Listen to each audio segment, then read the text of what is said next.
Hello, good evening. It's Club Call. A little bit late. There's a lot of mad stuff going on today. The Redmen are doing a 12-hour stream for Zoe's Place. Been fantastic. They've had loads of guests in the building and on the online stuff as well, live. Kenny Dalglish was in our Kenny Dalglish was in here, had a conversation. How weird.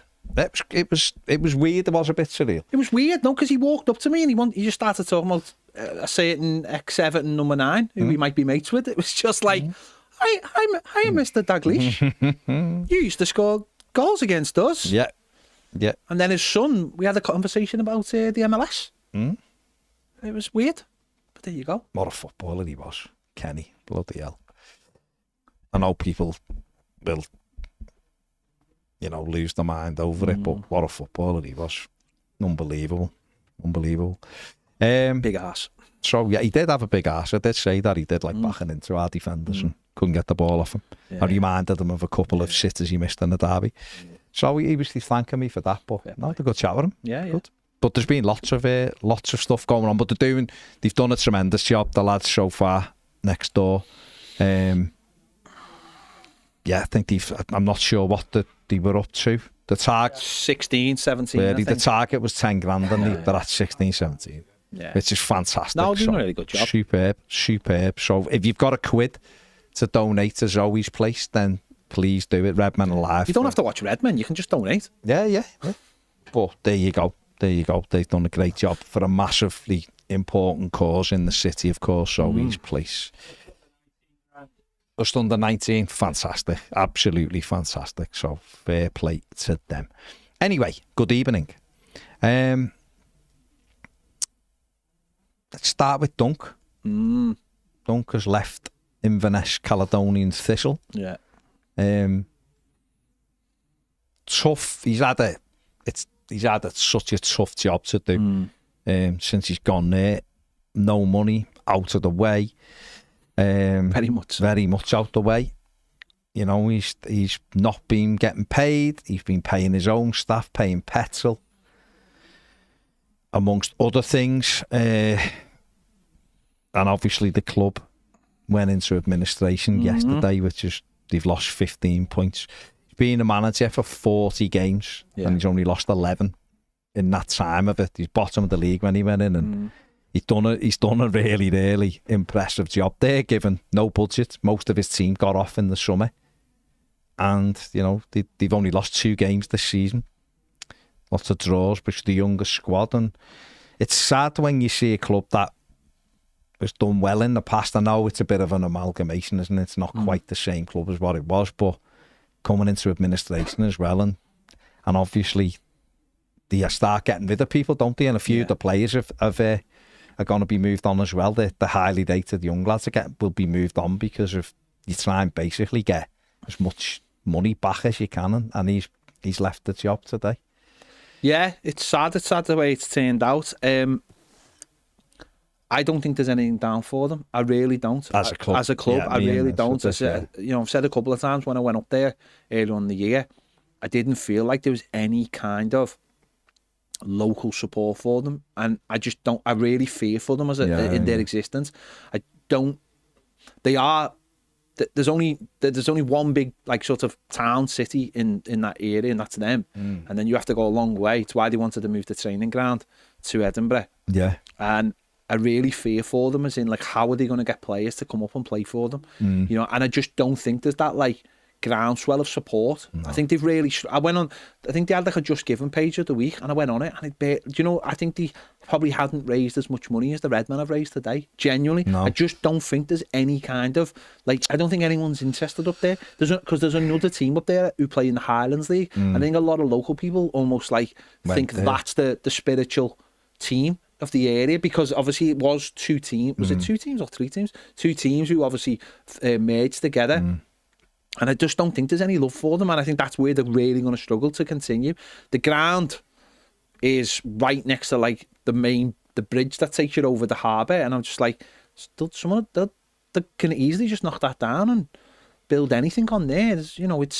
I really feel like they're going to struggle, and Dunk's done incredibly well in a tough time, and now where that leaves him going forward, he'll obviously feel like there's still work to be done. I'm sure he'll want to come a little bit closer to home with some jobs maybe in League One or League Two come up and keep that going. But he's learned. It's weird because when he was at Forest Green, I feel like it. I think it was I think like it was a mess. But it wasn't a mess because they struggled for money. It was a mess because the owner almost had not too much money, but obviously he had certain beliefs how he wanted things to be done, and those beliefs maybe don't necessarily work in tow with what you need to do in football. And I think because it was his first job, I think he just played the game and just was like, yeah. But I think now that Dunk's seen the other side, the hard side of football, I think he'll have learned so much more. So it'll be interesting to see what he does next, and hopefully he does get a job. I'm sure a lot of people, and I imagine I've seen people already in the comments saying, get him back at Everton, get him back with Don, striker coach, maybe in the short term. I don't know, but no, it'd be nice to see him get a job somewhere down here, in a stable club, closer to home, stable club. Do you know it'd be a good job for him?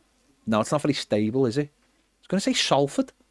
But it's not very stable. Not stable because they like to sack. But he'd actually fit in with that, wouldn't he? Like a Premier League player managing a club that's owned by ex-Premier League players. But he's a big character. He's a big character. But I don't think it is a stable place. But imagine that. Imagine Duncan, Gary Neville together. That'd be fantastic. I just think he needs somewhere where he can get his grips with it, where there's nothing going on. Like Forest Green, he got all the pre-season done. And then they decided to bring in a director of football who wanted to do his own thing, and he left, and look at them, they ended up in the National League. That's how good they were. Troy Deeney went in there, didn't he, and was like, it's a bit of a madhouse. That's Troy Deeney. I know, but I'm just saying, it proved what a madhouse it was that they've ended up back in the National League. Yeah. And so really, it's he's had such a difficult 2 jobs, but it'll have helped them so much. And now, hopefully, like you say, his record's really good. They've only conceded 7 goals this season in 10 games as well. Yeah. Defensively, he's very, very good. Tranmere with Rihanna. Tranmere should be one where they just double down on him. You wouldn't even need an umbrella. You just have Dunk standing like that with his arms. You wouldn't get wet, would you? No. You could just lean, the famous picture, and lean over you. Wouldn't get wet. Yeah. Exactly. Sammy would be amazing. It would be a good one. He'd be able to get his teeth in there and develop players and all that. So hopefully he gets sorted. He has got a very good record given tough circumstances. We'll see what happens with him there. So hopefully it's not too long before he is back in football. Tom said to see what the Redmen. Morecambe be good. Morecambe. Okay. Carlisle. He said he wants to be a bit closer. I'm not being funny. I've been to Inverness. But it's still 2 hours away. Everywhere's closer. Everywhere is closer than Inverness. Yeah. That is fair. Tom said, just seeing what the Redmen are doing for Zoe's place. Brilliant stuff. Absolutely, Tom. Samuel says, hello lads, how are you? Watched you live yesterday, post-live stream. My thoughts on the Graeme Sharp situation are that he should be at Goodison one last time to celebrate the 85 team. Yeah. I don't think anyone would say anything different, really, mate, to that. But we'll see. A few people saying bring Dunk back. No, bring the dog out of Up. Why not? The talking dog out of Up. Why not? Bring Dunk back. Yeah. What I've done was I merged that because Blue Skies, I think it is, has said, Mr. Blue Skies has said 17-year-old Douglas Lukanjic, the goalkeeper, signed a 3-year contract at Everton. The lad that everybody wanted to sign. Manchester City wants, and Chelsea and Liverpool and someone else who signed it. I haven't seen it, I've just had a quick look, but it's there apparently. I'll tell you what, everyone wanted him. Do you know they did? They did. Maybe he's been lined up as Jordan's replacement. Maybe. Yeah, talented goalkeeper signs his first pro Everton contract. Yeah, there you go. That is very good news for Everton, to be fair, because it looked like at one stage we did he might be moving on. Well, I mean, listen, if City come calling, the recent record is they go.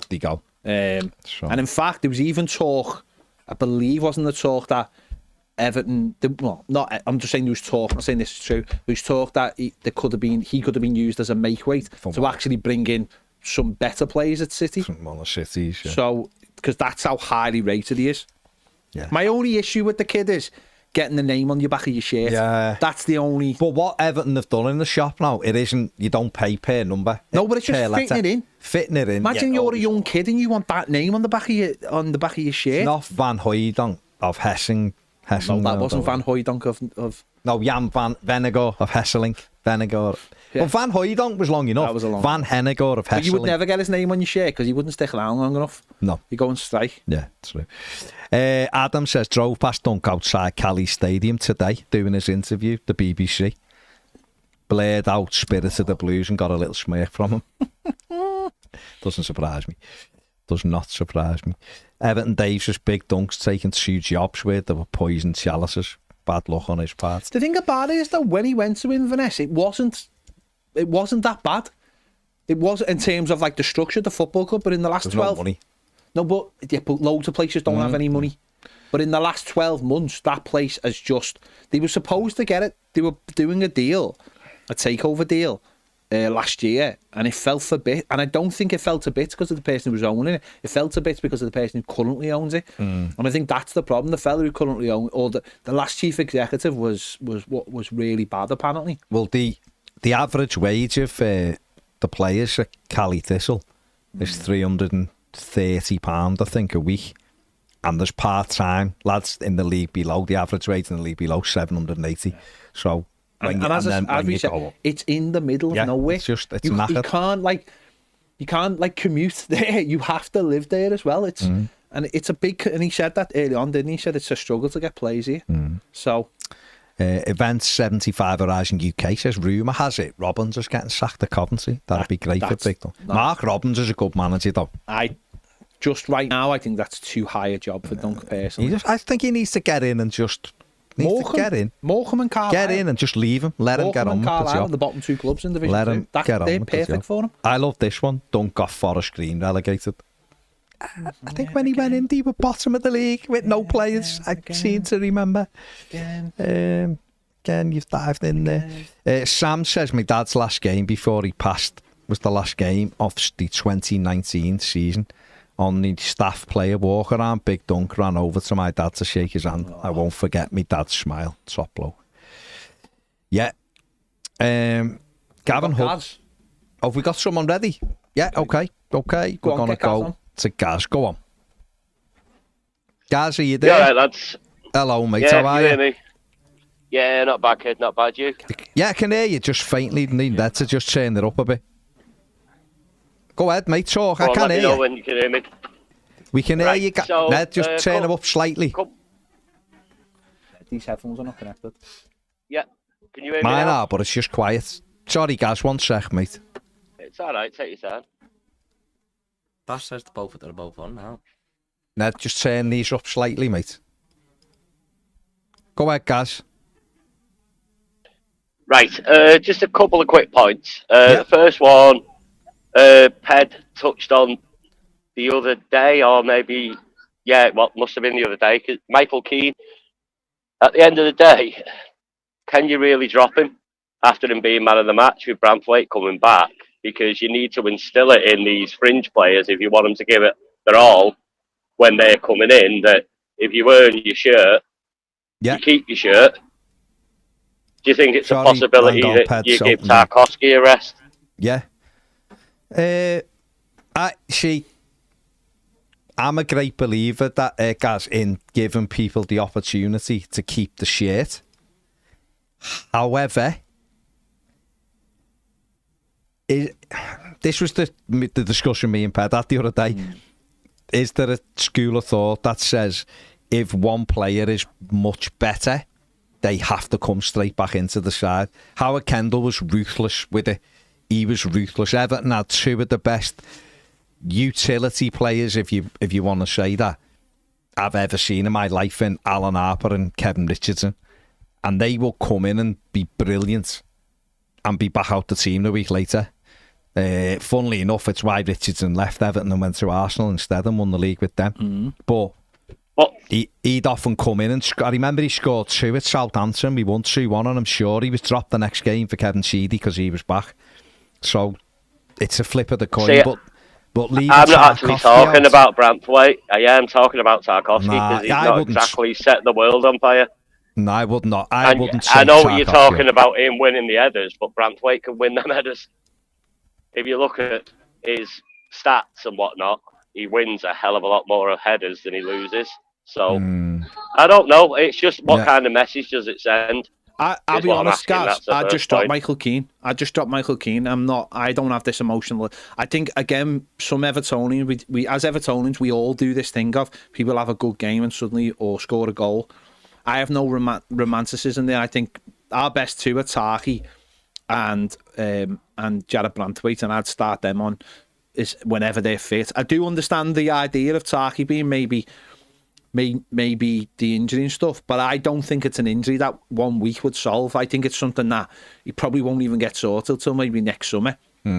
Personally, because once something like that hits you, football, he won't stop playing. I mean, Branthwaite is out. Let's not forget, because he delayed an operation that should have happened last year. And that's why he was out, because he had the operation at the end of the season after they knew that he wasn't going to go to the Euros. They had to delay it till the decision had been made. So he would have played in the Euros, and maybe that's one of the reasons maybe he didn't go to the Euros. But lots of players play with injuries, and yes, it's whether you believe a 90% Tarkowski is better than a 100% Michael Keane or whatever. So I'd start Tarky personally with Jared Branthwaite, but I do understand the argument. And to be fair, it's not just one game. I know he makes some howlers, and he has done, but this season, Keane's been actually solid every time he's played. You can't put any fault at him, to be fair. I don't like him, by the way. I'm just... If you're looking at it from the outside, looking in, I think Brighton at home and Tottenham away. I think go back and look at the goals. For me, it's not a case of... I agree with you. I think Keane last couple of games has been decent, and I've said myself, I don't think it's a case of we've been bad with Michael Keane. Yeah. But it's not about being bad. It's about being at our best, and we're at our best when Jared Branthwaite plays. I think that was proved last year, and I think the lad, the lad when I watched him when we played against Palace, and straight off the bat, he was marshalling the defence rather than Tarky. And I never see that with Michael Keane. I'll never get over how Michael Keane can have played this many games for Everton and never wants the captain's armband. I'll never ever get that. That he lacks. He doesn't believe. It's not that he doesn't, but he doesn't want that responsibility of being the captain. Whereas I saw Branthwaite against Crystal Palace, and straight away he was marshalling people. This is a 22-year-old lad or whatever, marshalling the defence and getting on top of them straight away. He doesn't have to do that. That's not expected of him. But I think that shows. And I think that's important, that we are the best we can be. I do believe there are times when there's two players fighting it out. One should be left in, or some should come out. But for me, we've the goalkeeper and the back four. If we can get them nailed down when they're available, that's what we should do. Okay, there's a slight difference, because I think the manager likes doing that with Seamus Coleman, but unfortunately, if Seamus Coleman keeps on getting injured every third game, every fourth game, and maybe that's where the manager has made the decision now that he ain't going to do that with Seamus, I don't know. But if we can get that back four nailed down, it's like Michalenko, isn't it? Michalenko comes straight back into the team no matter what. No matter what. Ashley Young might have had a great game the week before, but he comes straight back because he's our left back, and I feel the same. Well, even more so for Branthwaite myself personally. But it is, and it can feel a little bit harsh, and I totally get that. It's like, oh, Michael Keane's been dropped again, but they are professionals. But Branthwaite, I'm not arguing about Branthwaite. No, I know you're not. I know you're not. But I know you're not. The one thing that does my head in with both Keane and Tarkowski, if someone breaks, like going into the back four on the halfway line, the first thing that's in my head, even if it's out wide, is hit him there, and he seems to just back off. I think that's football in general, and let him come. Oh, it drives me insane. You hit him there. If you mistime it, you mistime it. You have a card. But you let him drive you back into the box, and it drives you. I agree. I see that a lot in football these days, sadly, because it's almost like It's almost like they want the midfielder to do that job rather than the defenders. Defenders don't commit anymore because they know if they don't win it, they're out of it. Or if they hit them, it might be a sending off or whatever. Defenders very rarely commit now. They do back off.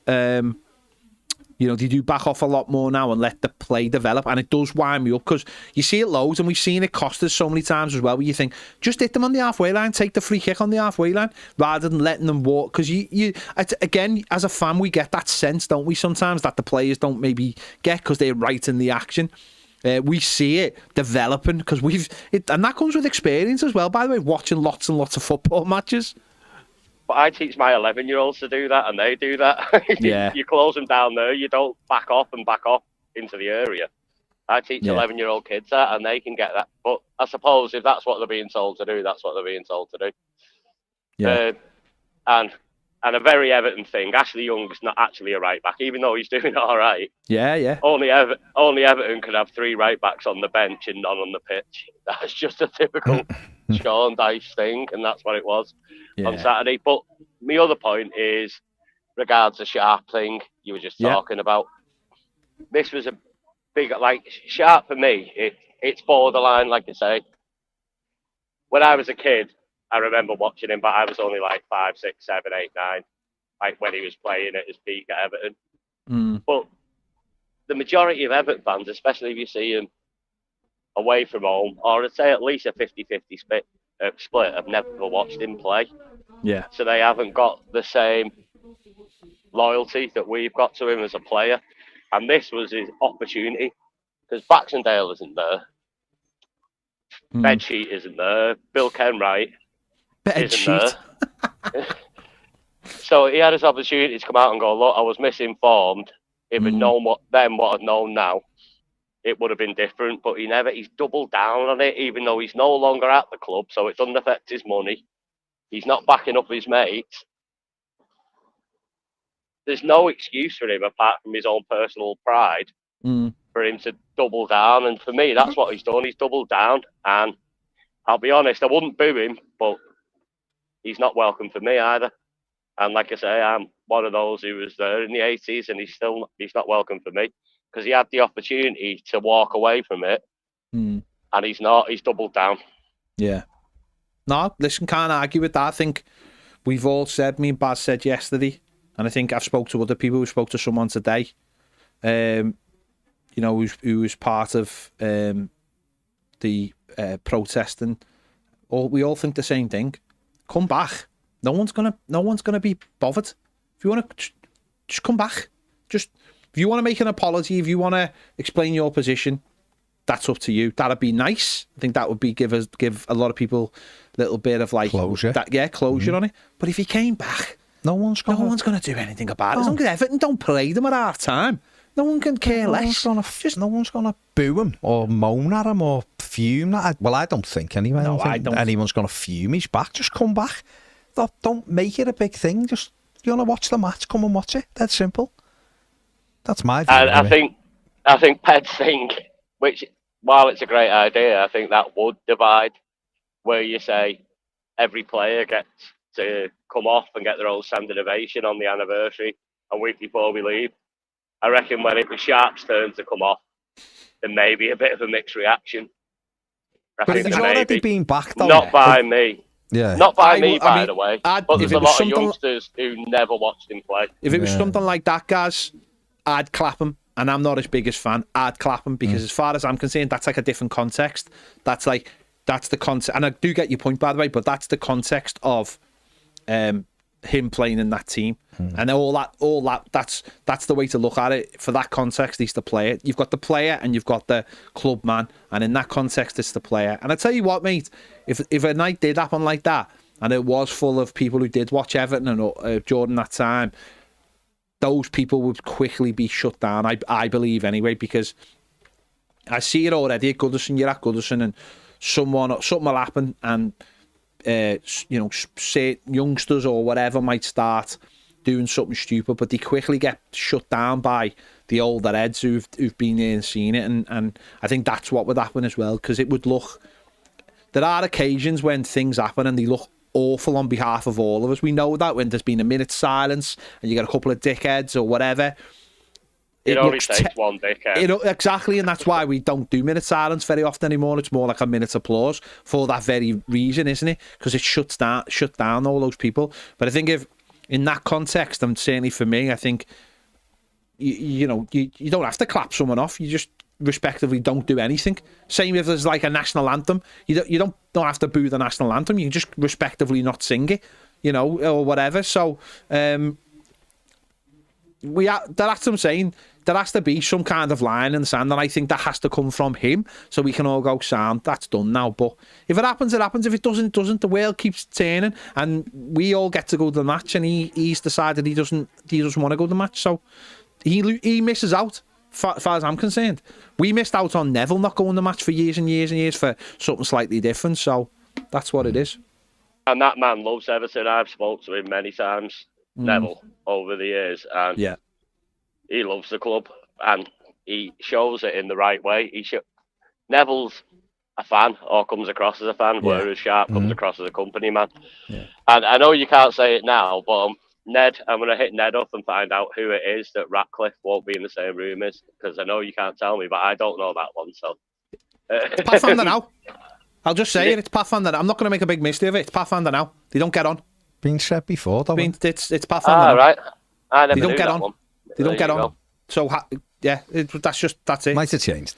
Yeah, they might get on now, but I know with the Howard's, when the Howard's Way stuff came out, one of them was there and one of them wasn't, and that's it. It's no big. It's not a big secret. That's just the way. That might have all changed. I don't know. I don't know why it happened. I don't know what's happened. But that's the thing of it. So, and that's it. Probably has something to do with a bird if it's out like that. You said that. You said that. Not us. Nothing to do with us. The opinions of Gaz and his dodgy knee are nothing to do with Toffee TV. Yeah. Yeah. Actually, that's the time for me to move on. So I think so, Gaz. Lovely to hear from you. Keep your rehabilitation going, mate. Take care. All right. Ta-ra, Gaz. Ta-ra, mate. Okay. Adam says there's never been big support for Inverness. It's Ross County. That's the big team that's up there. Well, they always say that, don't they? You don't mess with Ross County. That's one of the things. But if you say that in a Scottish accent, it rhymes. I'm not going to do it, but yeah. Don't mess with Ross County. Nah, it works. Okay. Banastic, welcome. As a YouTube member, welcome, mate. He's also done a super chat. Has he? Yeah, he says, Branthwaite off to different club or becomes a club legend. Is he telling us or is he asking us what we think? Well, it can't be telling us because they're two different things. So, I think he's just saying it. Yeah, okay. Fair play. Thanks for your super chat. Ned might even put it on the screen. Thank you very much for the super chat. Have you done it? Thanks, He's Ned. done it. Classic Ned. He's already dealt with it. Did you put your Scottish accent? He's dealt with it. Did you have your mic up when you done that? My mic's always on, just in case. Yeah, well, it should be. You're an integral part of this show. You've only got one more of these shows left. Yeah, man. Lena Shaluko. John Blaine's going to come in now because he can talk about the Friedkins. But Lena Shaluko be mentioned again as obviously coming in as Everton's CEO. Yeah. Bob the Blue says, look at her LinkedIn profile. She's done nothing. It's a big fat no from me. She's done nothing. Sorry, she's done nothing. That's what Bob's saying. Okay. I've seen her LinkedIn profile. Yeah. She's got loads of experience and being on lots of things in football. She has. And in law. And in sport in general. And she's on the isn't she on European Club committee or whatever, yeah. And she only quit Roma because the ultras turned up at a kid's school. So yeah, I think so. I think she's done all right, Bob. She put it this way: is she better than the last one we had? Who really did have nothing. Yeah, didn't have too many qualifications. In all fairness, James W says finally turns his mic on a week before he leaves. Yeah. Well, he knows she's trying to bring us down. He's the man. He's trying to bring us down. What he's doing. Tom Riddle says his CV is brilliant. I don't know, is it a CV though? Would nobody do call it a CV? Curriculum vitae in other countries. It's a resume in America. It is a resume in America. I don't know what you're going for a job here. They'll probably ask for your CV. Do you really think they do? Imagine Lena turns up. Lena, All right, have you got your CV with you? What was the thing we... Portfolio. You wouldn't have, but what was the thing we left school with? The little brown... O-levels. Oh, that's what Baz left with. No, but what was that? GCSEs. No, well, no, but what was the brown leather little thing? Little binder. No, did you have one of them? Brown envelope. I've had a few. When I left school... Was it your national record of achievement? Oh, yeah, then, yeah. I didn't get any achievements out of school. And you were basically told that was the most important thing you would ever take that to every job interview. What a load of nonsense. What you Yeah, James W says a record of achievement. Yeah, the national record of achievement, and it didn't. I think I might have taken it to one interview, which I never got. But that's why. You know why I didn't get it? Because you took that. Exactly. You shouldn't have took it. Oddly enough, do you want to know where that was? Terry's Timber. Full circle. Terry's Timber? Because I wasn't cutting wood. It was for something else. I got asked a proof of education, but they wouldn't accept a selfie in my uniform. Jack's just messaged us saying turncoats for our picture with Kenny Dalglish. You don't work here anymore, Jack. Jack. Yeah, Jack. Jack. Calling us a turncoat. We don't work somewhere else. He works for the dark side. Yeah, he does work for the dark side, and I can't say which dark side it is. But if you're a taxing job, that's all I want. He's gone there. He's gone there. He's gone there. He is gone there. Hi guys. John Blaine's here. Put the earphones in, John. That thing, what you called it, that national achievement thing. It came out in 1991. I know. That's why I didn't think. I left school 15 years before. That's why I didn't think Baz had one. That's why I did. The gap between you and Baz isn't that much, is it? 7 years. 7 years? Yeah. How old are you? 45. Really? Yeah. What happened? Nothing happened, John. You're just trying to be funny. What do you mean, what happened? What happened? I'm just going for a 10k run tonight, John, to pipe down. Okay. What's your time? My time? I'm not really looking for times, but it is 54 minutes. Okay. Which isn't bad. What are you ooming for? It's all right. For an old guy like you, that's pretty good, isn't it? For a guy who's just entered middle age, that's all right for me. Yeah. You can give us a call, by the way, as Gaz I have to say, the 1878 lady before was brilliant. Is she not got a name? Katie, yeah. Katie Carter, yeah. She kept referring to people in their 60s, though, as if they were like, that's the end of life, you know, you're not going to go and stand in footy ground. That's anymore. A bit worrying, considering you were in the room. Yeah, and doing things wrong, clearly. But she was good, wasn't she? Yeah, be out tomorrow. Really good. From the 1878. Need all the support us fans can give them. That's what I say. Absolutely. Give them more money and they'll make even better displays. Yeah. Yeah. Sad, isn't it? It's all about money, but it's true. No, it is. It is all about money, isn't it? Everything's all about money. You can't do anything without money. You can't now anymore, can you? Everything is quite literally taxed, or the only thing you can do is go. You can't even go for a walk or a run because you have to. She said they did a poll. Can we do a poll now? Anyone of you watching? Have you taken one of the flag zone? They're not happy about that. And if you have, could you just message us and say why? We said, well, no. I mean, the bare facts are. Cost a fortune, don't they? So the interview be out tomorrow. Yeah. The 1878 are looking for money, but also time. People to help as well. People to help. But people have been taking flags, and the money, that might sound great. You go to Matchy, kids waving, kid. Listen, kid, did you see David James the other day? Saving the little kid. Yeah. And his dad said, that's boss. That's exactly what he needs. Yeah. Sometimes kids need to learn. Now, if that kid's waving a flag and he wants it, Mum, Dad, no. Take the flag off them. Put it down and say, that's not your flag. Yeah. You don't take that home. And that's a good lesson for that child. They might stamp their feet and cry and whatever. So what? It's not their flag. That belongs to people. People donated, and that belongs to some other people. And it costs those things cost a lot of money. Because it's not just, by the way, it's not just one flag. It's lots and lots. Would you say about £5,000 worth of flags or something has been taken? More than that, maybe more than that.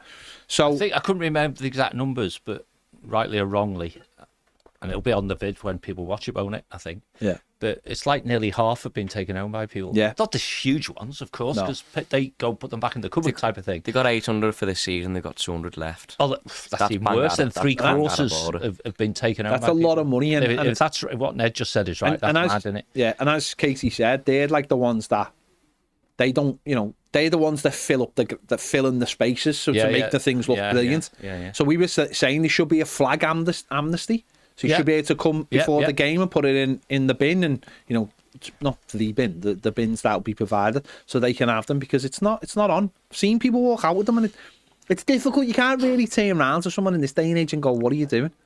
Like, it's hard, isn't it? And the stewards will probably feel like they can't do it, I imagine. But have a conscience. Yeah. Have a conscience and just go, this isn't mine, this hasn't been provided, I wasn't given this for free. It's all come from donations by fans at the end of the day. So I'm sure the club tip in a few bob every now and again, but generally it's the hard work of Katie and her mates. It's not just that though, is it? It's them recognising, we've only got so many flags left, we've got to go and get more. Yeah. And that time might be too little for the next game. Well, that's right, yeah. And it is important. We're trying to make Goodison look as good as it can. It's practice for Bramley Moore, isn't it? Yeah, which will be interesting. I mean, and you got to watch it, people, right? But when she was talking about... Got to. Yeah, well... That's an order. I mean, the host was brilliant. But she can clearly vision right now what the South Stand's going to look like. Yeah. But she also references how huge it is. Yeah. Like every single flag...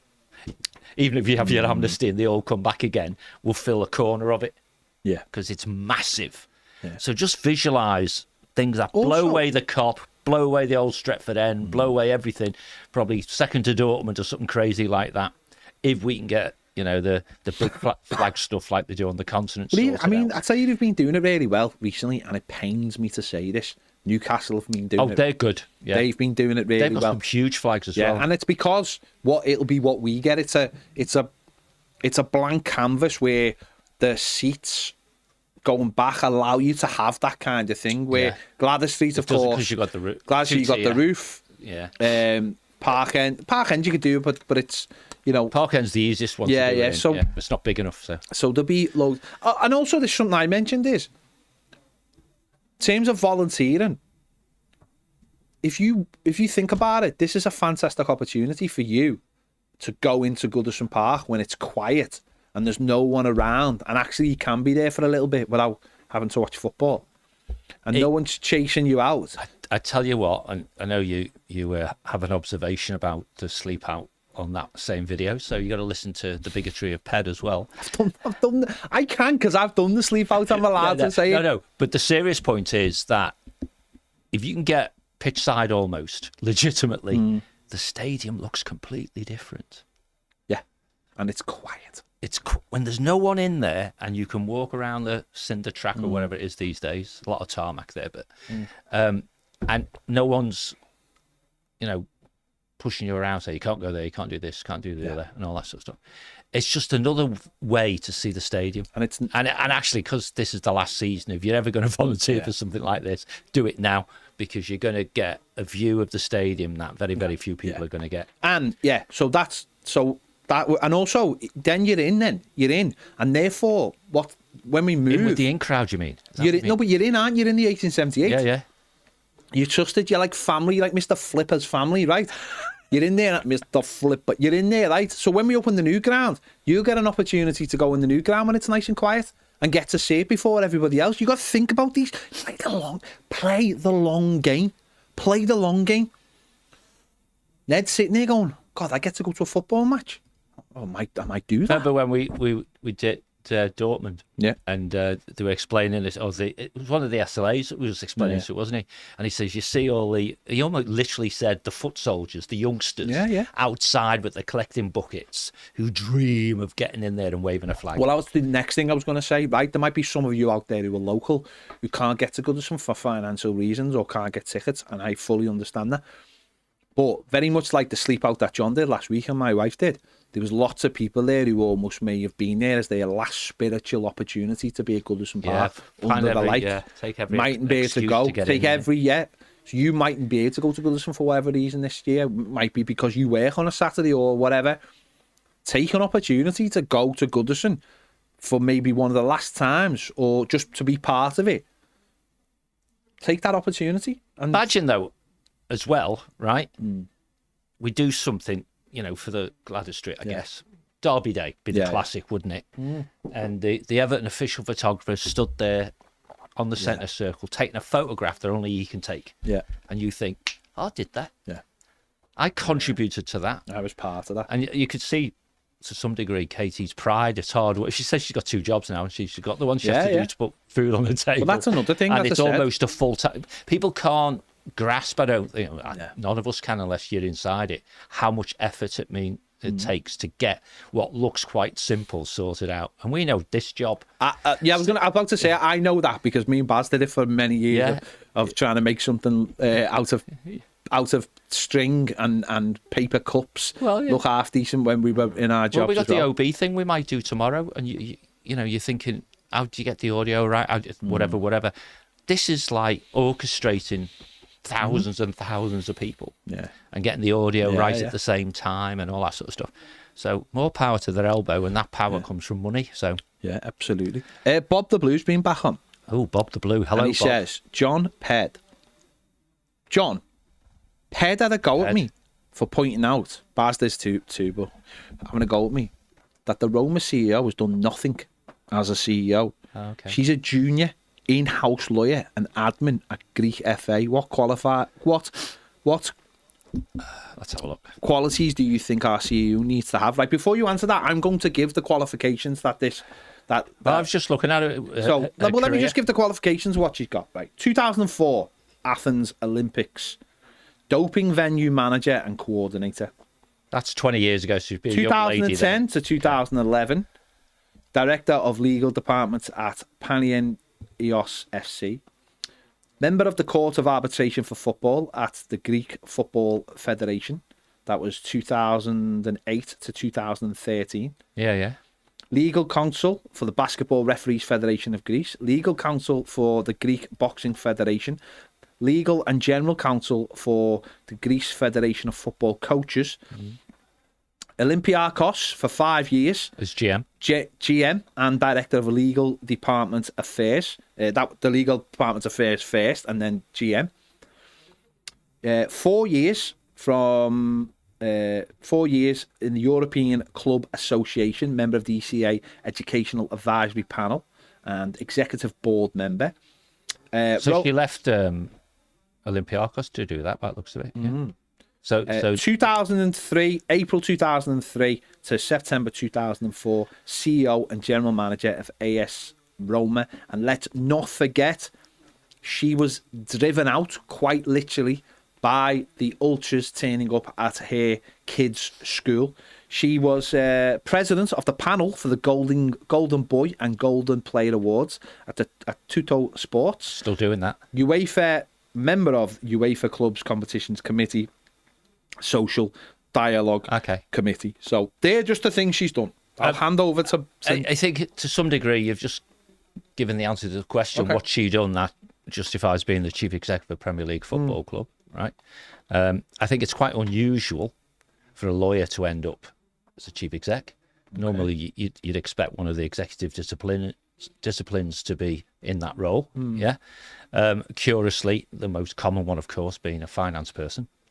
So loads of chief execs have got finance qualifications and experiences. Very rarely is it a commercial person. Let's call that a salesperson. So the unicorn would be somebody with a strong fiscal background who could promote the club, sell it, right? So a salesy type person.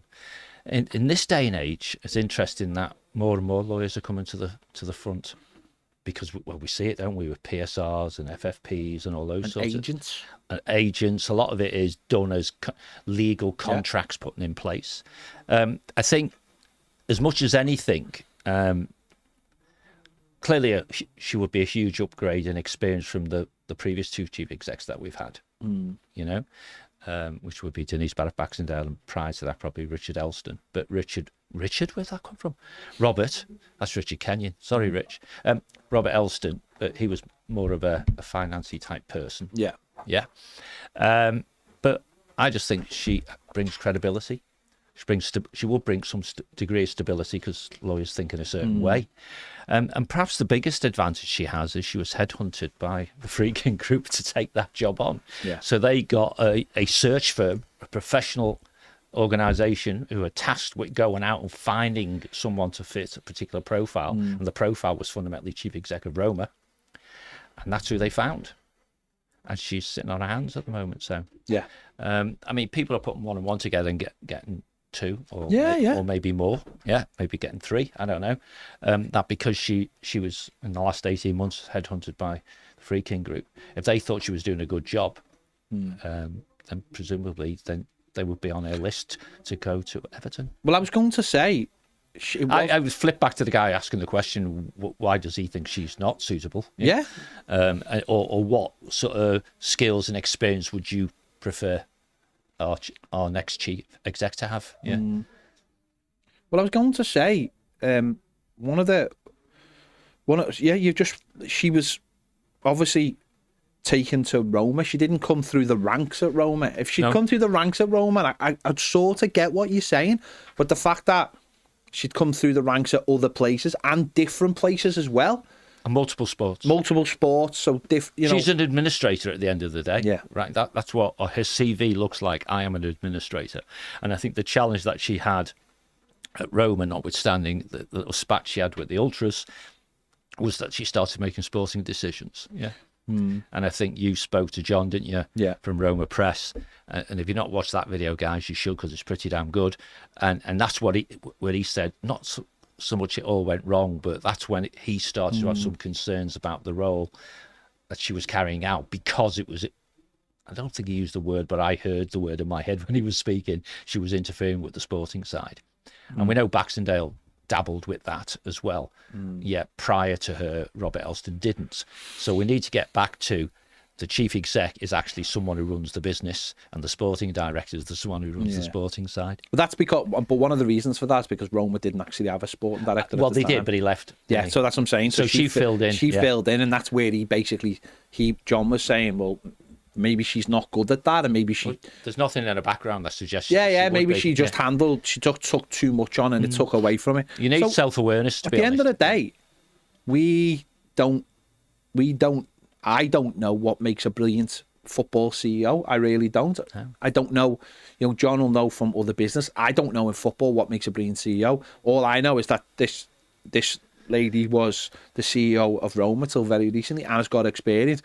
And I imagine with the Friedkins coming in, they'll want some familiarity in that role, because that is going to be something that has been a massive familiarity for them. That's what I'm saying. Someone they trust. There's been a massive void at Everton for a very, very long time in that role.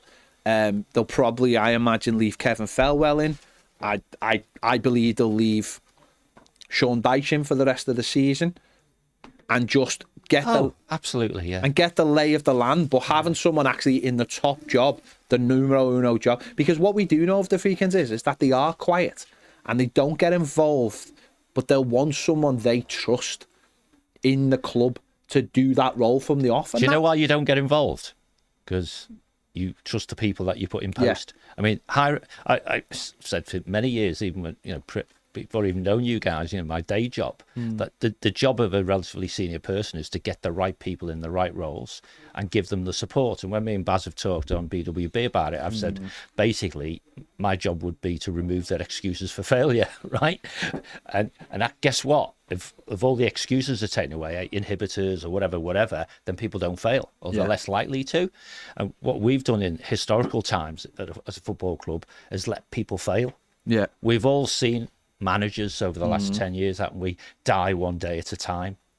And therefore, if the Friedkin Group put in place a board or the executive, the executive people, the people who are doing the jobs, right, not the chair or the non-execs who rock up for board meetings, but the people who run the business day to day, if they trust in those people, then they don't have to interfere. Yeah.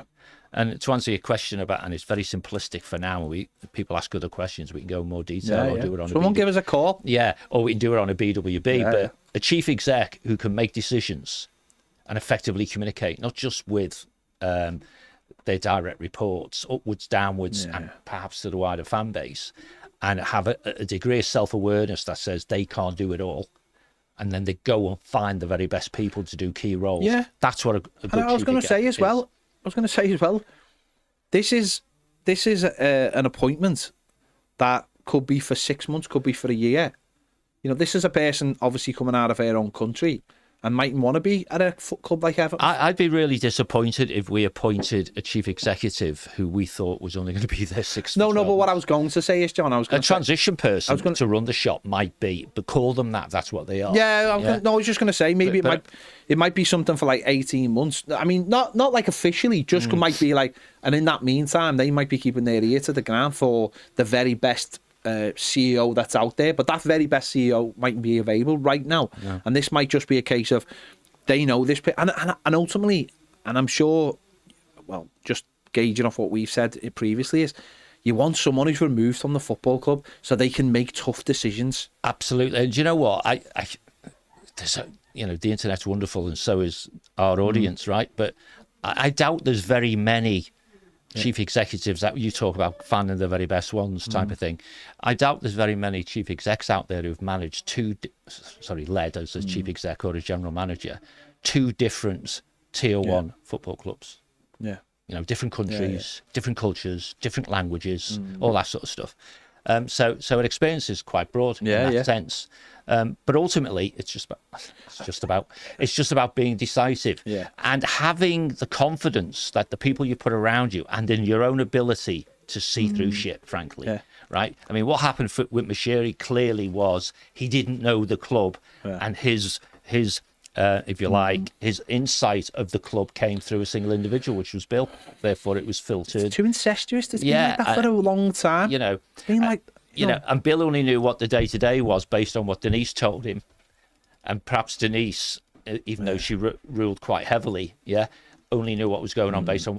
They didn't have the rounded skills to say, you know what, Ped, say you're my commercial director. I think that's rubbish. Yeah. I don't have to have been a commercial director to know what you've just told me is rubbish. Well, or a finance person. Let me just say this, right? And so it's about building a team. We'll get Chris on in 1 minute. What I would say is, and it's only because...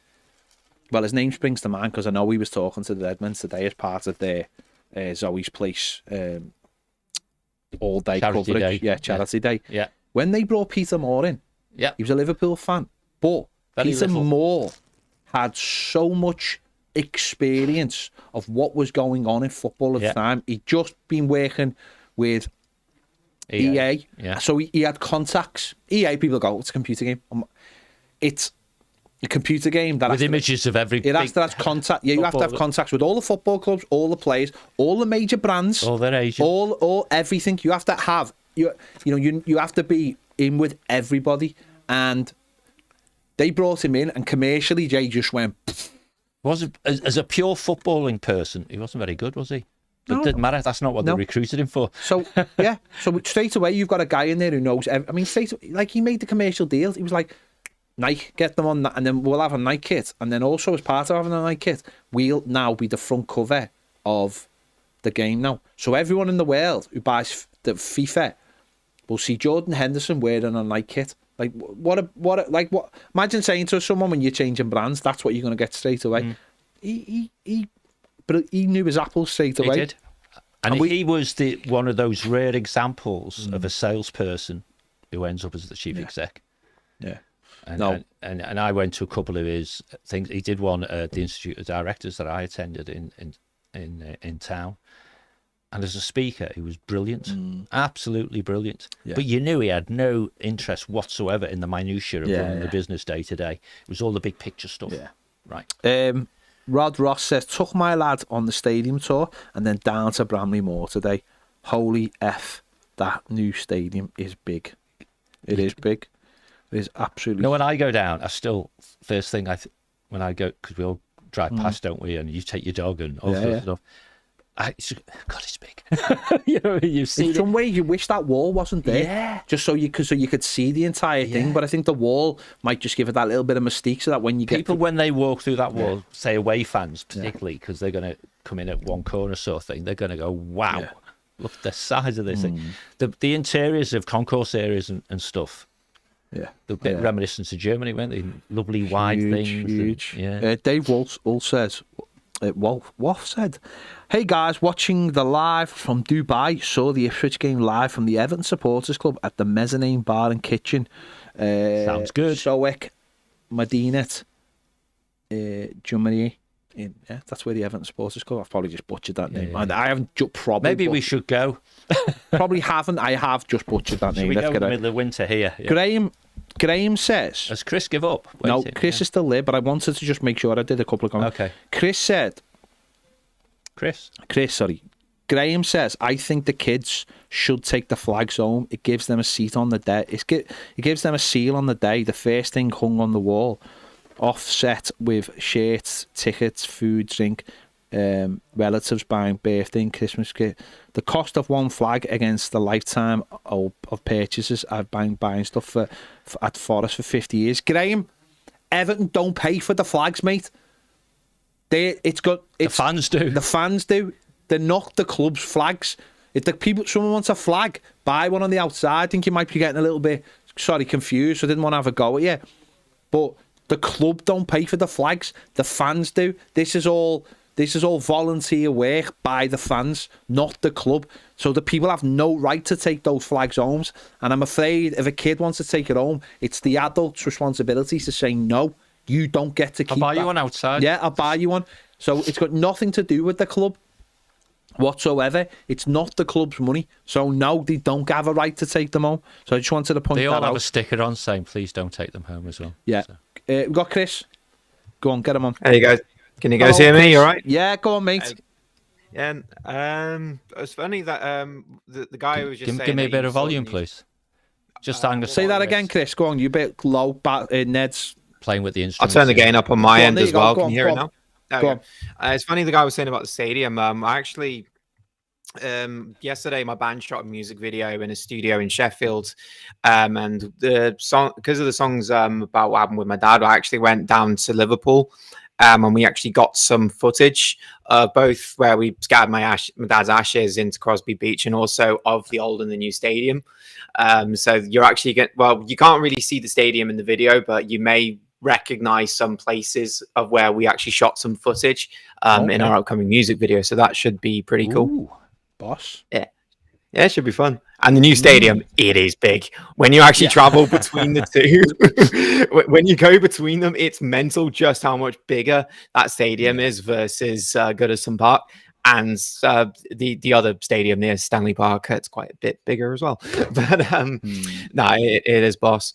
I wanted to ask you guys as well, actually, about you said the former Roma CEO. What was the name again? Sorry. Lena Solkolu. Lena Solkolu. Lena to her friends, yeah. Soluku. Okay. They just say that 3 times. Lena Solkolu. No, I don't think I can. When it comes to her previous work, do we know much about like any periods of where she's had like success at any other former clubs while she was the CEO, or do we have anything which indicates that she's managed to improve a football club? Not to say that she hasn't, or like to challenge it in any way. It's just to get an idea of like what she's done, while she's done football wise. I don't know, mate. I don't know what. It depends how you gauge success, or for a CEO, yeah. For a CEO, isn't it? Do you know what I mean? Yeah. If Liverpool. Do you gauge Man City? Do you look at Man City and say, wow, they're amazing, the CEO is the greatest CEO in the world? Do you know what I mean? I don't know, and I'm not like disputing your point. Yeah, I think she was doing well at Roma till and I think this might be where the Friedkins have had to learn quickly, is they messed with something that maybe you need a little bit more knowledge about, which is if you give somebody a 3-year contract and he is a club. Let's not forget, right? De Rossi is only second to Totti, and Totti is effectively God in Rome. Like literally, I mean, that sounds a bit stupid because it's Rome and literally God lives there. But Totti's quite big in Rome, like unbelievably so. And De Rossi is only second to him. So the fact that they give De Rossi a 3-year deal and then sacked him after 4 games.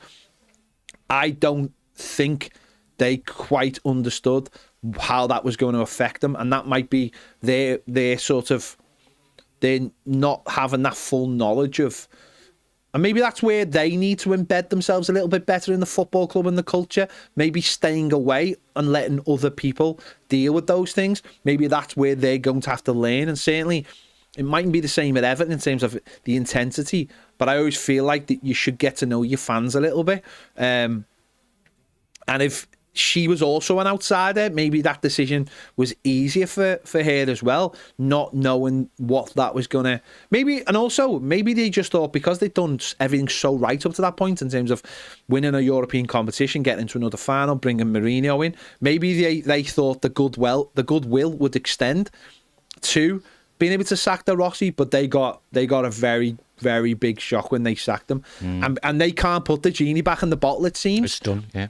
Because some things are so big that it just affects everything. Now, of course, what we're hearing comes from the ultras, and I don't really know what the average everyday Roma fan feels about that, because when we spoke to the John from Roma Press a couple of weeks ago, when I spoke to him, he was like, they've done really, really well, and don't let some of these stories affect things. Because me and Baz had talked quite honestly about, like, I wonder how they view Everton. Are they like, would a Roma fan hate Everton now because of it? And he was like, no, don't worry about it. It's like, we're us, you're you. No one here is like, hates Everton. No, well, what was good, and again, if you've not seen the video, if Ped did, the guy talks about what they're like as fans, and Ped interrupted and said, you sound like Everton fans. Yeah. Very similar. I mean, if you take a CEO's measure of their successes, whether the team's playing well or not, she went to Olympiacos in 2018, and they won the league in 1920, which was the year after, and they won the league 3 years in a row, and they've not won it since. I was going to say, did a double as well. Now, whether that's down to her or not, who knows? But they'd gone a few years without winning it. When she was there, they won it 3 years on the bounce, and when she left, they haven't won it since. So. But also, let me just say this as well. Okay. Roma, right? There's an image of Roma because it's Rome, and that's probably what's going to get them sold. Even though if they what got them bought by the that's what got them bought, because it's Rome, and it's the eternal city, and Americans have this big affinity with London, Paris, and Rome. It's like, because Americans don't travel outside of those places, they're not like, Americans aren't as such like us. We travel around, we go all over America, we go all over the world. Americans, because America's so big, don't necessarily leave America that often, the average person. So those three places are like, they're Mars to some people in America. They see Rome and go, oh my God. And actually, if you do go to Rome, it is like that anyway. It's a museum as a city. It's unbelievable. You're like, you do turn corners and go, oh my God, that is the Colosseum is there. Crazy roundabout with the Colosseum behind. Yeah, it's so mad, Rome. So, but Rome as a club is not a successful club. They haven't won they've won a domestic trophy for ages. They've won 2 7 or 8 leagues, years or and because Totti was the captain of one of those when he was a young man, so them winning the... Won it 3 times, haven't they? Is it 3 now? Is it? But not for 20 odd years. No, 25 years. Him winning, so the Friedkins winning a European trophy is huge. Was huge moment. Be like us winning any trophy in the next couple of years. So it is hard sometimes to gauge. They haven't won a domestic trophy for 15 years. Yeah, it is hard to gauge what success looks like for them. And I think they're a little bit like us in terms of, like, they value a legend so high because they haven't got, like we do, we haven't got trophies to fall back on. So sometimes we have, like, we'll look at Seamus Coleman and go, we absolutely idolise this man because he stayed with us. Yeah. Totti's another one. They idolised Totti because he could have gone to Real Madrid and been part of the Galacticos, and he didn't. He stayed, and he says this, if you watch his documentary, he stayed, and he's so more highly thought of because of that. The Rossi didn't leave, and he went to Boca Juniors when he was basically finished because he was like, I haven't been anywhere else. I want to experience something that I wanted to experience in football. So we went to Boca for the season. Didn't really work out. And so they idolise these players for being loyal, like we do. So it's really hard to gauge what their expectations are of their football club. So it's hard to understand what success is for them and what the CEO did for them. But listening to a lot of stuff recently, up till the De Rossi moment, the fans absolutely thought the Friedkins were like #1 owners in Italy. And then when the De Rossi thing happened, it massively did. Mourinho, when they brought Mourinho in, no one knew. And the fans were like, oh my God. Mourinho wasn't like he was here, where we saw him at Tottenham and like, he's finished. They were like, oh my God. The last thing he done in Italy was he won the treble for Inter. Don't forget, Rafa Benitez destroyed that team. So they were like, this guy won the treble here. Inter weren't like seen as, they went and won the European Cup. They shouldn't have won that European Cup, but Mourinho got them there. And they were like, oh my God, he won them the European Cup. They lost in the conference. They got to the Europa League final following season and lost that. They won the conference. That's what I'm saying. Yeah. But they lost the Europa League the year after in the final against Seville. That's right. Yeah. And that's how they got to that competition, wasn't it? And then he was sacked, and okay, that was bad, but they understood it. They brought De Rossi in as a caretaker to soften the blow of losing Mourinho, and foolishly they give him a 3-year contract where maybe they should have just gone, thanks, you've done a great job, but we're going to go and get this other amazing manager. But they give him a contract and then sacked him after 4 games, and for the Ultras that was no. That's a no. Yeah, and it went bad after that, and they haven't recovered. I know it's only like a couple of months ago, but they haven't recovered. So it is hard, but she did a good job at Olympiacos by the sounds of it. Well, if you class them doing well on the field, yes. Yeah. What we don't know, because we don't look closely enough at this stage, do we? What she did under the covers, because clearly Everton is a rebuild on and off the pitch to some degree, and our internal structures and stuff need a big overhaul. Yeah. But just like a football team, the analogies work quite well. You could sprinkle it with 3 or 4 good people, and everything would perform better. Yeah. And if she is to be the chief exec, she needs to bring those, or with the Friedkin group, they need to bring those 2 or 3 other people as well, who actually make everyone else perform up to their potential. And by the way.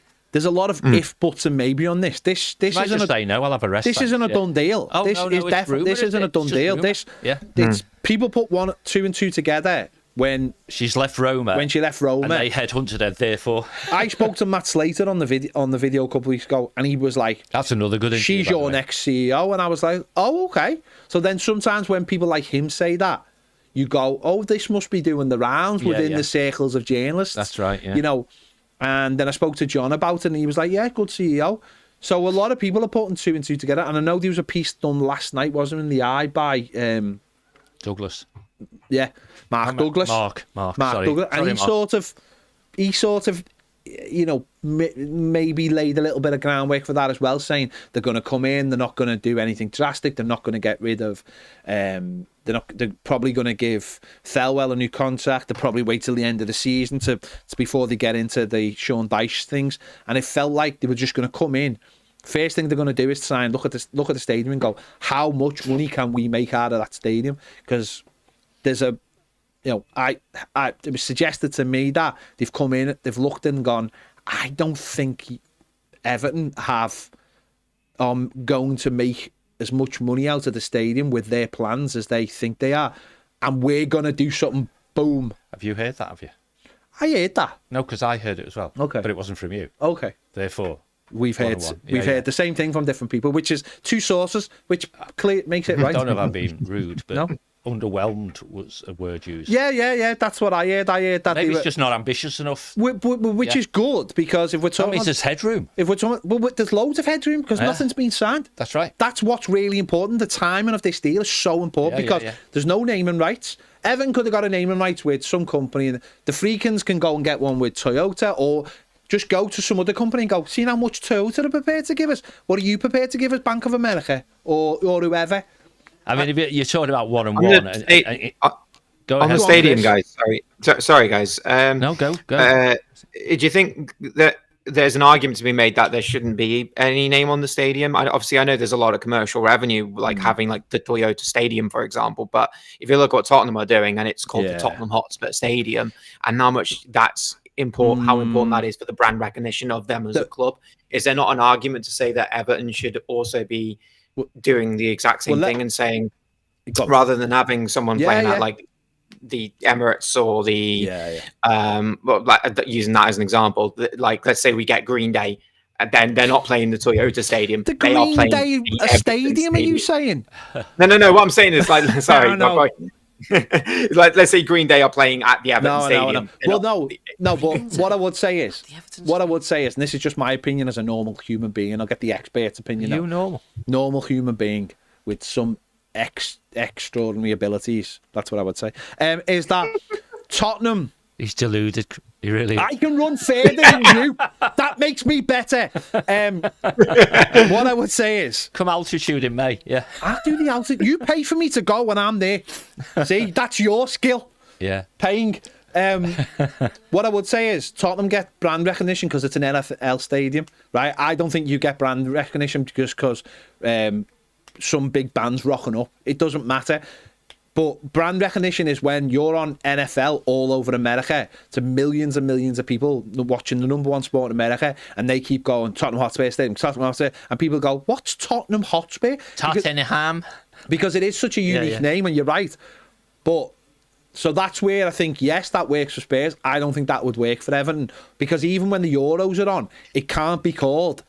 It has to be called the Everton Stadium. That's right. So that's where it works for that. In the Euros, but that's something that lasts for 4 weeks, and it's in. So we'll get that anyway. We can have a name and rights deal, and it'll still be called the Everton Stadium during the Euros.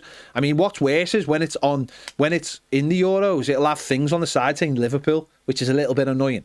Because of the city, it'll have the city. It'll say the Everton Stadium. Yeah. No, but it'll say Liverpool. But we are in the city of Liverpool. But it's our city. But if you're going to have a name and rights and you don't have all that stuff, it might as well be called from day one, whatever it's going to be called. So straight away, that brand, because what a brand will look at it, I imagine, and John will maybe agree to it, a company doesn't want you going, but everyone calls it something else, don't they? They'll want from day one, like the Emirates, this is what it's called. Because by the way, I don't know about all you, I still call the Reebok Stadium, because they will always be the Reebok. I have no idea what it's called. It's called the Tough Sheet. Is the same way the Echo Arena is now called M&S, but everybody in Liverpool. What's the MEN in Manchester called these days? Oh, I don't know. There you go. But I will always call call that arena will always be the Echo Arena to everybody in Liverpool, and that's the thing about being first in the door. I imagine. John, go on, give us your. I think you've nailed it. Thank you. To be honest, and by the way, the Tottenham Stadium is a revision of history, just because Daniel Levy was unable to sell it for the price that he wanted for it. And the NFL thing is a big issue as well, because obviously they're going to end up with a franchise there, aren't they? Ultimately, maybe.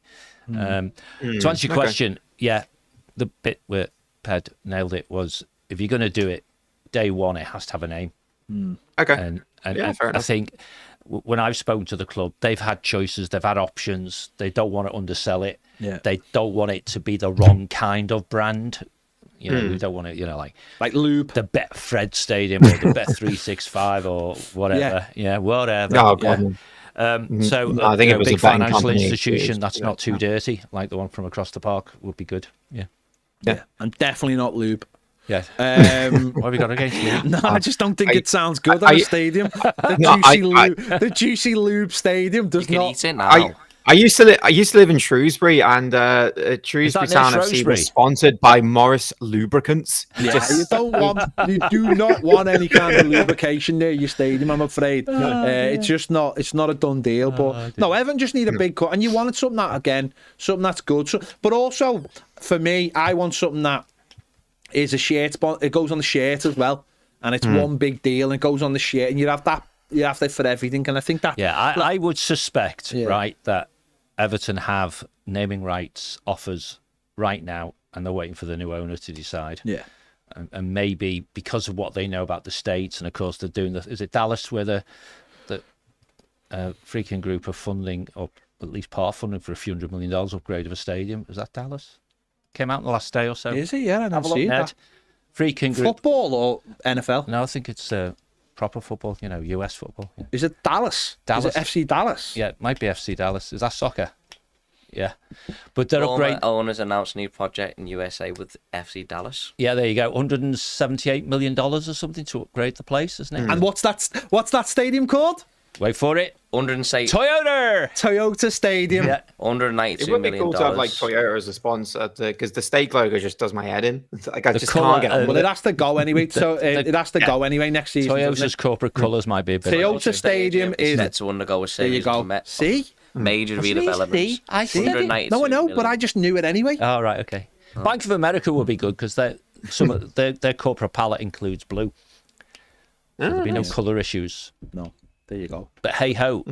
So if they've been doing stuff, the Friedkin group, and then they see what the offers are on the table for Everton's naming rights, they could literally have just looked at it and said, no, these are way too small, right? Apple, by the way, companies like Apple and Amazon, they don't really do stake because they don't need it. They're so big, they don't need to sponsor a company. That's right. Like a lot of the major brands don't need to sponsor anyone. Because one of the problems I always think as well is that when you sponsor, there is that thing of like, oh, you're sponsoring that football team. Well, I support this other football club. I'm never having anything to do with you ever again. And I think that will always come into it. But banks and stuff, they don't care, do they? But and maybe Toyota won't care. But you'll never have very, very rarely will you have an Amazon or an Apple sponsoring football kits. Not when they can buy the league. No, exactly. Because also they've got broadcast rights. Yeah, they'll have the broadcast rights and go, and then someone might go, this is infringing this on the Talking of broadcast rights, they need to be a bit more regular, don't they? Because I didn't realise last night's CL games were on Amazon. Yeah, they are on Amazon. Is the quarter? Are they the quarter to 6 games? Don't know. Is that every match day? The early ones are on Amazon. Must be, yeah. But there you go. We don't know, do we? Yeah. No, because I don't generally care. Don't do a lot of push advertising. Yeah. There you go. Go. Are you done? Have we answered all your questions, Chris? I was going to do 2 more, but be quick. Go on. Go for it, mate. We'll stay you guys want to go? Go on. No. Go on. Sorry. First one is the Graeme Sharp situation. Like, I'm in 2 minds about it, just because on one half, like my only interaction with him was I asked the club to send a birthday message to my dad, and he was the one who did it, and he did a very nice, sincere message, which was really nice of him. Yeah. The other side of it is what he has said about the fans is kind of still does annoy me to this day. Yeah, and it's not up to me to say whether someone should or shouldn't be welcomed to the club or not. I don't think that's something I would really want the power on anyway. I do. It does sometimes like annoy when people get like to have this like double standard with things, like say like we shouldn't hold a grudge against Graeme Sharp. It's like, well, why should we drop our grudge when he's still allowed to hold his? Yeah, like I think that's good point. I don't think that's necessarily fair. The other side with Graeme Sharp is also when he sided with Ken Wright, he was also siding with him in situations where like where I imagine where obviously where Neville Southall wasn't allowed into the club because of the things he was saying, like criticizing what was happening. If you look at what happened to other players when they criticize what's happening at the club, they're still allowed to have their opinion on it.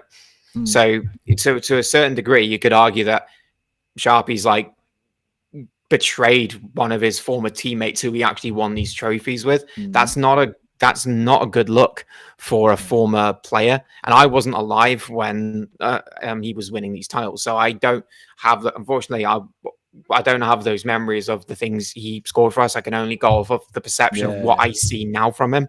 So I'm still in the 2 minds, because half of it is he did this really nice thing for my family, and the other half is yeah, exactly. The other half of it is the other things he's done. The final just thing on that though, Chris, what I would say, and this is where people have been like losing it, is this is no one's stopping him. This is his choice. Yeah. And he doesn't even have to apologize. No one's like, we'd like some closure, but he doesn't have to. No one's going to do anything. Get off the bloody fence, mate, and just come and go the match and get it out the way. Get it done. Yeah. And all these arguments will be mute anyway. Yeah, no, I agree with, to be fair. Last thing was simply just with Keane. Keane is one of the most frustrating players I've ever seen in a shirt. Kino, but I was because he as a defender, like he's just he makes some of the most ridiculous mistakes I've ever seen a professional Premier League centre back do. And then on the other hand, when he's on form and he's got that finishing ability, it's like someone who can score goals like that is such a good asset for our team. So, final question, guys, I guess is there an argument to have a back three of Michael Keane, Tarkowski, and Jared Branthwaite? Go on, John. No. To my mind, there are very few, if any, players playing professional football. You change your formation just so you can accommodate them. And one thing for sure, Michael Keane is not one of them, right? I think in the moment, That's true. I thoroughly enjoyed his goal, right? Thoroughly enjoyed it. It was our end of the ground, the XG on it was something stupid like... Is that what you thought when it went in, the XG? No, I've subsequently read that. But the XG was something like 0.04 or something, which means even a top striker had a very slim chance of scoring, right? I struggle. But if you're interested, go watch the goal again, right? And watch how completely lost he is in the opposition penalty area, right? Literally, he doesn't know what's going on. But then as soon as he gets sight of the ball, he's off, and the finish was tremendous. Yeah. But that momentarily loss of where bleep am I in your own penalty area is why we are all frustrated and really worried when he's in the team. These guys were talking earlier on, it might have even been on this show for all I think, but where the Branthwaite goes straight back in again. So you always play your best team. That's what Howard used to do. I think we Colin Howard Kendall being brutal about it. He just started from a simple premise. I put out the best 11 I can every single game. Yeah. If I can't put my best 11 out, then I hope I've got good replacements, hence Richardson and what have you, But those replacements go out when my best 11 are available again. I just think we need to be really, really careful, and Michael Keane should leave the club at the end of the season as a free agent where he can go and make some money. Right, because we shouldn't be extending his contract, in my view, either, and that's the natural flow from what we're talking about. Yeah, a great goal, a great good feel factor, and all that sort of stuff. But neither of the two teams, he's had his best 2 games in the last 2 games, hasn't he? In recent times, the opposition provided nothing really in either of those. So let's see what the manager does. But manager likes him. Yeah. But I mean, what a finish though. No, it's great. But I wouldn't have him in the team when Branthwaite. I wouldn't give him a new contract. I think we do this all the time as fans, and I've been guilty of it myself. We all get too emotional when something good happens. It's true. We do, and it's fine. There's no reason why. I'm really bad for it. Yeah. We all are. Just as bad. I'm just as bad the other way as well. Like someone has one bad. That's it. When someone has a setup, the same. Oh, if he makes a mistake in the next game, you can come back on and tell us, "Don't touch him with a barge pole." If you like. There you go. And that's probably what's got him. That's what's probably got him contracts in the past. Is that people go, he's had a great game, blah, blah, blah, and the club go, "Quick, give him a new contract." So, nice one, Chris. Good stuff, that Chris. Guys. Thank you, my friend. Nice one, mate. Thanks, guys. Have a good evening, guys. Thank you. And you. Someone has just said to me before we finish. Someone said, Amazon have got a stadium in Seattle. Ooh. But it's called the Climate Pledge Arena. Oh, okay. So they sponsored it, but it doesn't actually have their name on it. It's the Climate... Bit of a mouthful, that, show them they're a green company or something, aren't they? Yeah, that's probably what they've done to confirm that they're... It's a Climate Pledge stadium. So... Climate Pledge. That's a bad mouthful, that, isn't it? Climate Pledge Stadium. John doesn't use fingers. It's quicker. Yeah, it's quicker. Seattle. Yeah. Because that's where they're based, isn't it? Yeah. There you go. Oh, it's not even a stadium, it's an arena. It's an arena. The Everton it's a stadium. Hot Box Stadium. Imagine if someone wants it to be an arena. The Toyota Arena, when we've been calling it the Everton Stadium all this time. It's a stadium. Arenas have roofs. That's how I separate them. That's a good way of doing it, yeah. Arenas have roofs, stadiums... We should be bold, and say it'll always be the Everton Stadium, sponsored by. Think about it, it won't even be the Everton Stadium. Most people call it Bramley Moore. That's true. Which is what the club don't want. Yeah, there was hard work by City to stop people calling it, the media were calling it Eastlands. Yeah. Well, the media, that's the thing though, isn't it? If you have naming rights, the media can't call it anything but what it is. That's why they made a website. But considering that some of the media still use our badge from 2014... Then God knows. Right, we are 1 year badge, you mean? Yeah, we are done. Thanks to guys. The 2 people who called, and thanks for all your comments, and to Emma, who basically just says, "Knock the Colosseum down. It's a dump." No, that's because I said it before. Because he's like John Solano was saying, "Oh, it's dead hard to get get rid of all that mess then. There's nothing in it. They're not having shows. Get rid of it. They're not having shows. No, Hang on, sorry. It's not fit for a Shakespearean play anymore. But I'd just like to. I know, like, paint a picture, put it in a museum, and get rid of it. I've let you have. I just want you to paint a picture, put it in a museum. I just want you to have this understanding that the shows they used to have were feeding Christians to lions. So I think there's a reason why they don't have those shows anymore. There's no murders that go on anymore. It's illegal. Get rid of it. Hey, they're not murders if the Emperor says you can do it. There's no sacrifices going on anymore. It's illegal. Get rid of it. It's illegal. Sweep it up, build a stadium. Think the Colosseum brings millions of pounds to the economy of Rome? Same with the Pope. He doesn't need that. Well, it's pound it's the bank. Doesn't need that many rooms. Give him a terrace. Get rid of it. Which is that, sorry? The Pope. No, do you know what the mad thing is? I 100% agree with you on that. That's not in Rome, though, mate. Doesn't need all the. But that's not in Rome. It's in Vatican City. You know, completely different place. Vatican City. Get rid of it. I don't think you can get rid of Vatican City, though. Build a few stadiums. No one wants to build a stadium in Vatican City. Vatican City is the capital of Vatican City. Did you know that? You're losing it now, Ned. I don't think you're that but no, true. Emma's right. Colosseum, get rid of it. So you should get rid of every monument in Rome. So what would you be left with? Is he just going to stop at Rome? A new stadium. So you for Roma fans. So you think they should get rid of everything in Rome for the sake of one stadium? If you don't need it. Yeah, well, it's an idea then. It's an idea. Why don't you just knock down the Olympic Stadium and build a new stadium? Doesn't that make more sense than knocking down the Colosseum? Are they using the Olympic Stadium? Well, they are, yeah, but they're also using the Colosseum. I know, because I've been. No, but the Colosseum. They're not using it to kill Christians. They're hanging on now. They're hanging on. It's half fell off. Okay. Get rid of it. Okay. Should they get rid of the Louvre? What's the Louvre? Yeah, well, on that bombshell. If they're having footy games, then fair enough. If they're not, get rid of it. I bet you Ned can't even guess what city it's in. Do you know where the Louvre is? Milan. Yeah, it's in Milan. It's a Bosch stadium. It's called the Louvre. They do like swimming it's stuff the there. It's like slats, and that's how it gets. Is it in Paris? Is it Paris? It's incredible. There's a woman there, and people go, "Why are you doing that weird smile?" Yeah. Paint a picture of it. Put it in somewhere where they have pictures, and get rid of it. Okay. But if we didn't have Rome and didn't have those things, then we would never have had Angels and Demons. Written by Dan Burn, who plays for Newcastle. But we don't have them. We don't have Angels and Demons now. Okay. Right, well, we've got to go anyway.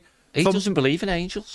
This is sad that Ned's leaving, because imagine when Joe Bloggs has to sit there and he's just giving us stuff about footy. James Graham.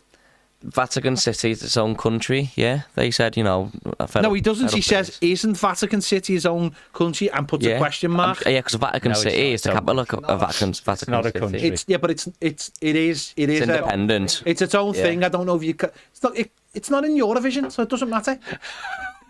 Imagine that though, like literally a cardinal. Every year, a different cardinal went in for Eurovision and won it, representing. But imagine, no one could give them nil point, could they? You just couldn't, could you? You could not give.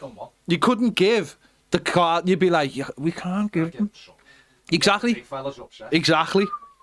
It's an ecclesiastical or sacerdotal monarchical state. Isn't it like Monaco? See, they're taking the piss now.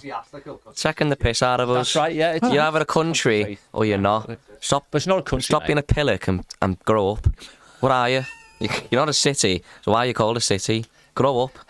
But it is a city. It's a city. It's still allowed to be a city. It's just not called the Vatican. Well, I'm not having that. They're just making up words and we'll call it a state. No. But you understand that? Do you understand that Monaco isn't strictly France? I know, but they've still got a football team, so they're all right. Sorry, what are your thoughts on Andorra? Get rid of them. Get rid of Andorra. Get rid of them. What about the Isle of Man? Hang on. What about Gibraltar? Yeah. You want to play for Gibraltar? Everything's expensive. But you want to play for Gibraltar? And now you're trying to get rid of it? Gibraltar are giving back. What are you giving back to the monkeys? No, they give us a football team. Vatican's give us nothing but a pope. Put him in a terrace. I mean, you've got to be careful who you say that to. Put him in a terrace in Napoli. Andorra's got a foot team. Andorra's in Napoli. Well, fair enough. Where's Andorra?